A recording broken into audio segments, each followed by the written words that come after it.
Hello friends, welcome back to Anvesha channel. आज हम लोग पढ़ेंगे ईदगाह कहानी। ठीक है, इससे जो मैंने पहले वीडियो बनाया है उसमें इस ईदगाह कहानी को मैंने पूरे मतलब एकदम लाइन बाय लाइन पूरा पढ़ाया है। ठीक है, पूरे डिटेल से इसको पढ़ाया है।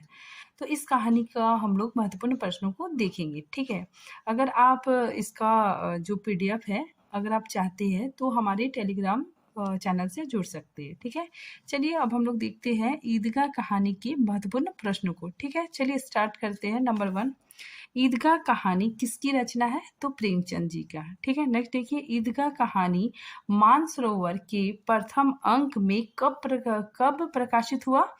तो 1933 ईस्वी में। ठीक है, नेक्स्ट प्रश्न देखिए, ईदगाह कहानी मानसरोवर के किस भाग में प्रकाशित हुआ था? तो मानसरोवर भाग 1 में। नेक्स्ट प्रश्न देखिए, ईदगाह कहानी का नायक कौन है? तो हामिद। ठीक है, नेक्स्ट देखिए, ईदगाह का त्योहार कौन से महीने में आता है? तो अक्टूबर। ठीक है, नेक्स्ट देखिए, हामिद के पिता का क्या नाम था? ठीक है, हामिद के पिता का क्या नाम था?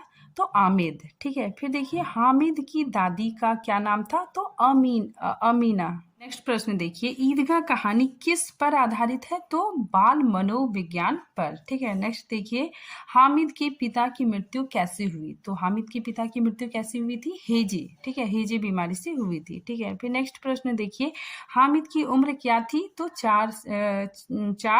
5 वर्ष का दुबला पतला लड़का था। ठीक है, नेक्स्ट प्रश्न देखिए, ईदगाह कहानी के मुख्य पात्र कौन है? तो हामिद और अमीना। ठीक है, नेक्स्ट प्रश्न देखिए, ईदगाह कहानी के गौण पात्र कौन कौन है?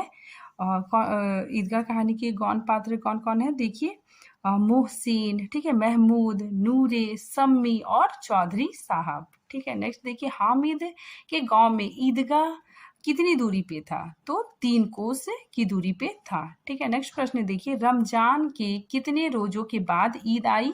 तो 30। नेक्स्ट प्रश्न देखिए, हामिद की दादी हामिद को कितने पैसे देती है? ठीक है, मतलब हामिद की दादी हामिद को मेला देखने के लिए कितने पैसे देती है? तो 3 पैसे देती है। ठीक है, नेक्स्ट देखिए, महमूद के पास कितने पैसे थे? तो महमूद के पास 12 पैसे थे। ठीक है, नेक्स्ट प्रश्न देखिए, मोहसिन के पास कितने पैसे थे? तो 15। ठीक है, नेक्स्ट प्रश्न है, महमूद कौन सा खिलौना खरीदता है? ठीक है, तो महमूद कौन सा खिलौना खरीदता है? तो सिपाही। ठीक है, फिर देखिए, मोहसिन कौन सा खिलौना खरीदता है? तो भिश्ती। ठीक है, नेक्स्ट प्रश्न है, नूरे कौन सा खिलौना खरीदता है? तो वकील। ठीक है, नेक्स्ट देखिए, सम्मी कौन सा खिलौना खरीदता है? खंजरी और धोबिन। ठीक है, ये दोनों खरीदता है। ठीक है, क्योंकि जो स्टोरी है उसमें लेखक बताते हैं कि जो सम्मी है वो मतलब धोबिन खिलौना खरीदता है। ठीक है, फिर सम्मी क्या करता है ना, मतलब जो हामिद होता है, ठीक है ना, उससे मतलब चिमटा एक्सचेंज करने के लिए बोलता है। ठीक है, तो इससे पता चलता है कि सम्मी ने 2 खिलौने खरीदे थे, खंजरी और धोबिन। ठीक है, देखिए, आप पहले इसको स्टोरी को ना पूरा अच्छा से आप लोग पढ़िएगा तो ही समझ में आएगा। ठीक है, और इसके जो पिछले वाले वीडियो जो मैंने बनाया है, अगर आप उसको देख लेते हैं तो काफ़ी आप लोग के लिए हेल्पफुल होगा। ठीक है, तो चलिए नेक्स्ट प्रश्न में, हामिद कौन सा खिलौना लेता है? तो चिमटा। ठीक है, नेक्स्ट प्रश्न देखिए, ईदगाह पर किस वृक्ष की छाया थी? तो इमली। ठीक है, नेक्स्ट प्रश्न है, हामिद ने कितने पैसे का चिमटा खरीदा? तो 3 पैसे का। हामिद ने चिमटा क्यों खरीदा था? ठीक है, क्योंकि रोटी सेकने में दादी के हाथ जल जाते थे। ठीक है, इसीलिए हामिद ने चिमटा खरीदा था। ठीक है, नेक्स्ट प्रश्न देखिए, हामिद खिलौने की जगह अपनी दादी के लिए क्या खरीद कर लाता है? तो चिमटा। ठीक है, नेक्स्ट देखिए, हामिद की दादी क्या काम करती थी? तो कपड़े सिलने का काम करती थी। ठीक है, नेक्स्ट प्रश्न देखिए, 8 आने में कितने पैसे होते हैं? ठीक है, देखिए, ये काफी इंपॉर्टेंट है कि 8 आने में कितने पैसे होते हैं? तो 50 पैसे होते हैं। ठीक है, नेक्स्ट देखिए, खिलौने को ना खरीदने के लिए हामिद ने क्या तर्क दिए? ठीक है, मतलब हामिद खिलौना नहीं खरीद रहा था। ठीक है, तो वो उसके लिए वो मतलब क्या तर्क दिया? ठीक है, देखिए, खिलौने मिट्टी के हैं, खिलौने महंगे हैं, ठीक है, जरा सी पानी पड़े तो रंग धुल जाए, तो ये उपरोक्त सभी। ठीक है, तो हामिद ने ये सारी बातें कही थी। ठीक है, नेक्स्ट देखिए वजू शब्द का अर्थ। वजू शब्द का अर्थ क्या होता है? नमाज पढ़ने से पूर्व हाथ मुंह धोकर शुद्ध करना। नेक्स्ट प्रश्न देखिए हामिद किस दुकान के पास जाकर रुक गया? तो लोहे की दुकान के पास जाके हामिद रुक गया। ठीक है, नेक्स्ट देखिए हामिद ने कितने पैसे का चिमटा खरीदा? तो 3 पैसे का चिमटा खरीदा। ठीक है, नेक्स्ट प्रश्न देखिए रुस्तमे हिंद। ठीक है, ये काफी इंपॉर्टेंट है। ठीक है, रुस्तमे हिंद की संज्ञा किसे दी गई? तो चिमटे को। ठीक है, या फिर ऐसे भी क्वेश्चन पूछा जा सकता है कि चिमटे को क्या कहा गया? तो रुस्तमे हिंद। ठीक है, नेक्स्ट देखिए गांव वाले किस से उधार लेने के लिए दौड़े चले जा रहे थे? तो कायम अली चौधरी साहब से। ठीक है, इनसे उधार लेने के लिए उनके घर दौड़े चले जा रहे थे। ठीक है, नेक्स्ट प्रश्न देखिए क्रूर विनोद का अर्थ। ठीक है, क्या अर्थ होता है? ऐसा मजाक जो किसी का दिल दुखाए या आघात करे। ठीक है, ऐसा मजाक जो किसी को मतलब दुख या उसे तकलीफ पहुंचाए। ठीक है, जैसे होता है ना कोई कपड़ा पहना है तो उसका दोस्त बोलेगा अरे तुम ये कैसे गंदा सा कपड़ा पहना है, तुम्हारी चप्पल ठीक नहीं है, ठीक है, तो तुम बहुत मतलब गरीब लग रहे हो। इस तरह जो बोलता है ना तो वही क्या होता है? क्रूर विनोद। ठीक है, आगे देखिए फहीमन हामिद की दादी को कितने पैसे देकर जाती है? तो 8 आने। ठीक है, नेक्स्ट प्रश्न देखिए हामिद की माँ की मृत्यु कैसे होती है? हामिद की माँ की मृत्यु कैसे होती है? तो शरीर पीला हो जाने के कारण हामिद की माँ की मृत्यु होती है। ठीक है, यानी पीलिया बीमारी। ठीक है, इसको जॉन्डिस भी कहा जाता है। ठीक है, नेक्स्ट देखिए सम्मी अपने लिए कौन सा खिलौना खरीदता है? तो धोबिन और खंजरी। ठीक है, दोनों खिलौने खरीदता है। नेक्स्ट देखिए हामिद को अपने पिता के बारे में क्या पता रहता है? ठीक है, तो हामिद को अपने माता पिता के बारे में क्या पता रहता है?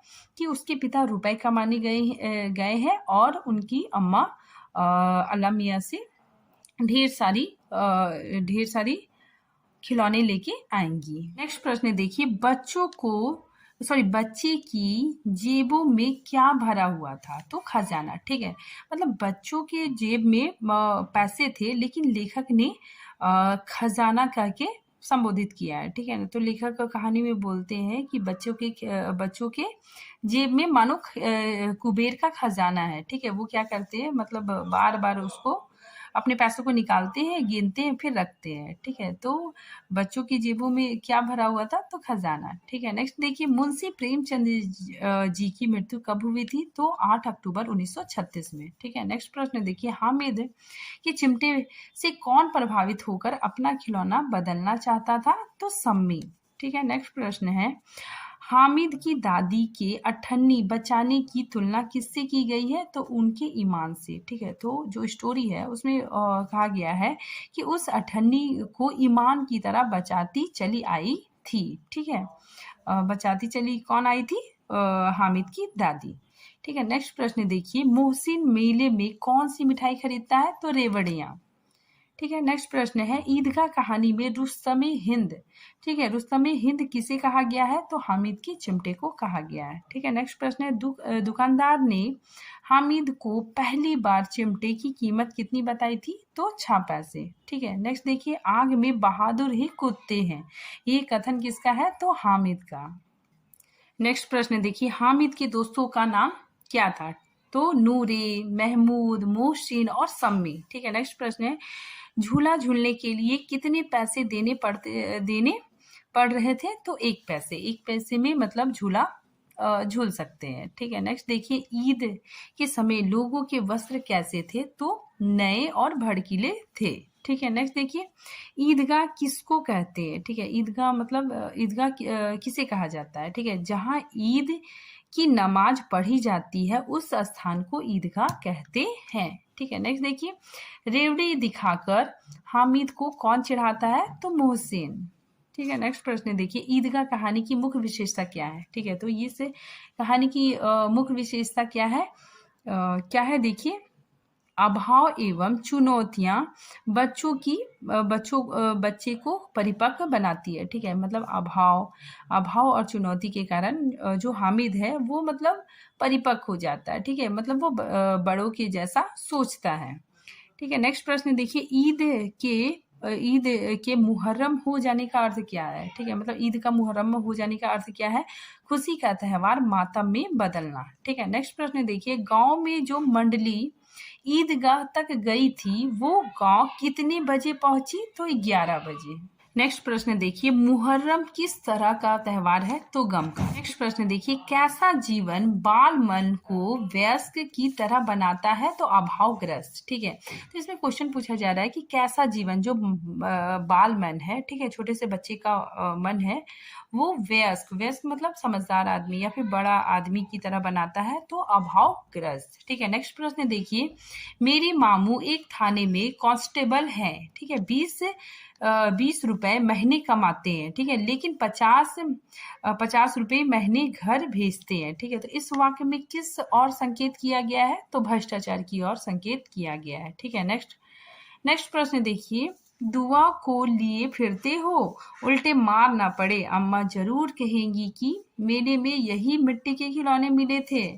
ठीक है, ये किसने किससे कहा? तो महमूद ने मोहसिन से कहा। ठीक है, नेक्स्ट प्रश्न देखिए, पेड़ों में आम और लीचियां लगी हुई है। ठीक है, कभी कभी कोई लड़का कंकड़ी उठाकर आम पर निशाना लगाता है। ठीक है, तो इस वाक्य में किस प्रकार का मनोविज्ञान है? तो बाल मनोविज्ञान है। ठीक है, नेक्स्ट प्रश्न है, ईद का पर्व किस महीने के बाद आता है? तो रमजान के पवित्र महीने के बाद। ठीक है, तो प्रश्नों का सिलसिला यहीं पे खत्म होता है। अगर आप लोगों को कुछ डाउट है या कुछ पूछना है तो आप लोग कमेंट बॉक्स में पूछ सकते हैं। ठीक है, तब तक के लिए थैंक यू।